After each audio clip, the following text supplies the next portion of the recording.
welcome into another episode of Everything is Logistics, a podcast for the thinkers of freight. We are proudly presented by SBI Logistics, and I'm your host, Blythe Milligan, and we are joined today with a very special guest. Obviously, the puppy's in our lap, but we've got Jenni Ruiz.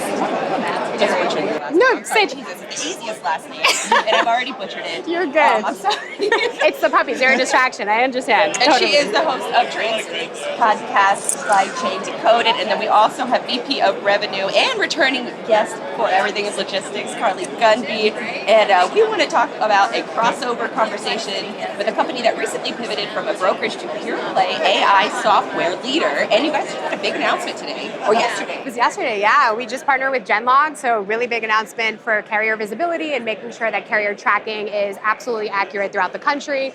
Really exciting partnership with Ryan Joyce. So thank you so much for mentioning that. Okay, absolutely. And so what does a typical like podcast inside a company look like? Chaotic? No, I'm kidding. Much like this? Actually, it's really great because all the guests are friends of some one of us, and so it's all sort of, a partnership in between, and I think that that's probably the most exciting part is that we're talking amongst friends. Awesome. Yeah. And then talk to me or walk me through, I guess, the process of going from a brokerage to a software provider. How much of an internal, pull was that or challenge was that? It wasn't as difficult as it sounds in terms of like building the technology because we had all of the technology first, right? And so, the transition was really kind of more on, the sales side, right? We're not going after shippers anymore. We're looking at brokers, and then just doubling down on our experience to kind of bring that knowledge to the market. So overall, I would think from a tech standpoint, we had a lot of the technology already. It was just, changing the interface a little bit, making it a little bit more user-friendly across multiple brokerages. And then the sales side was, supported by great people and just kind of shifting our perspective a bit. I feel like it's very tough to It really is. I'm trying so hard right now.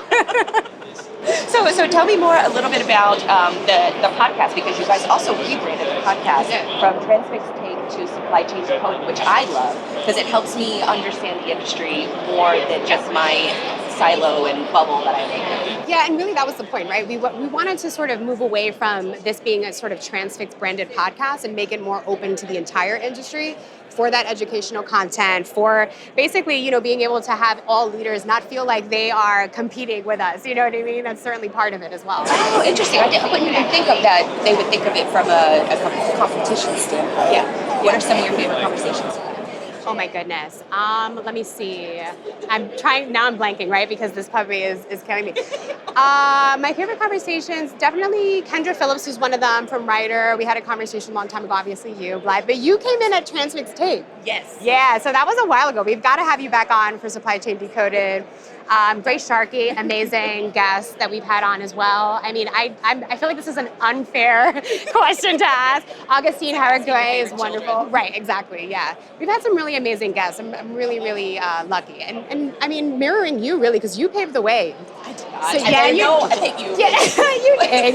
You did. I'd have to give a shout out to Sarah Barnes Humphrey. She was the first female podcaster in supply chain that I knew of. Oh. And I followed her from back when I actually worked inside of a brokerage. And then after that, I think it was Sherry Heinisch, so Supply Chain Queen. So they were the first couple podcasters I knew of. And then I think kind of bigger media arms, Freight Waves and their video approach, multiple show approach. That's what I really took a lot of cues from. I've also really quickly got to say, Amber Ramondo was one of my favorite guests to have on the podcast. Great. Yeah, she was really great. I mean, if I can say it, if not edited out, but she's a ball buster, and I absolutely love women like that who comes on and just raw gives their opinions no matter what. So Amber, John Shilley at Henkel, amazing guests. She was great. The Lund brothers were really great too. The Lund brothers, they were really genuine. I really liked that. Yeah, I mean, being able to hear the story of really revolutionizing the freight brokerage space was wild, absolutely wild. What are some of those key takeaways that you remember from those conversations?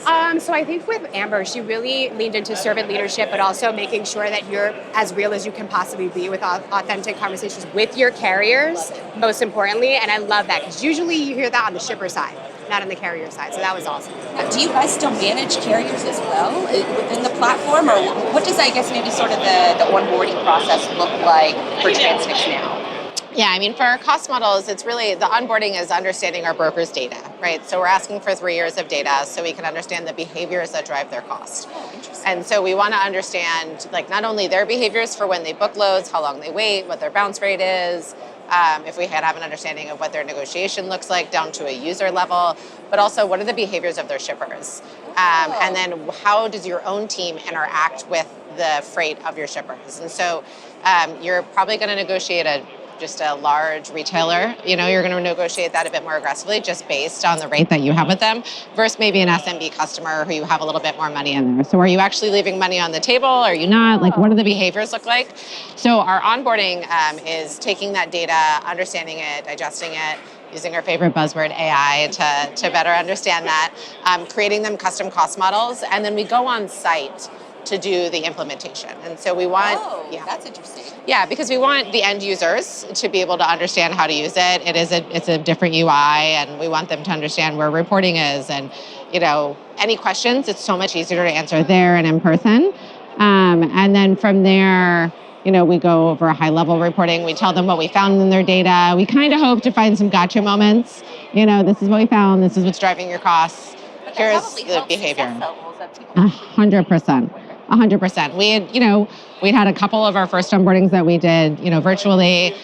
We experimented doing them in person. In person was 1,000% better, right? Like, we were able to build relationships. People were like, oh, I remember you from being here. It's a lot easier to feel more comfortable asking a question and getting that out of the way afterwards. When you've built that relationship. So. We are really blessed right now because these puppies, we were a little behind the scenes right before we started recording. We were plotting on how we were going to wrangle the puppies and if we were going to seduce them with toys. Right. But we just snatched them up and put them in our lap, and they've been the best guests ever. Oh my goodness. Like, for you, I have to ask, right before you started Cargo Rex, which is an amazing way to find technology within the freight space. Talk to me about sort of the trends that you're noticing everyone sort of agrees on when it comes to that freight tech relationship today. Well, what's been fascinating is I launched the site about a year ago, and so we've been collecting anonymous search data from our users. Yeah. And so we get these weekly reports on what the people are searching for actually on the site. Yeah. And so it's a lot of visibility. It's a lot of, does X company work with X company? And so we're integrate in with another company. And so... Sorry, excuse me. It's okay, no worries. For the audio only guests, we are recording in a puppy lounge right now, so you really need to go over and watch the video version of this because it's fantastic and people are very distracted by the dogs as we are. But they've been such good boys and girls. But I appreciate you asking about Cargo Rex. We actually just launched a new version of the site where I think I was assuming that people would know what to search for when they came to the site. Most of the terms are like X company works with this company. Visibility is another just huge one. I just thought most companies already have a visibility solution.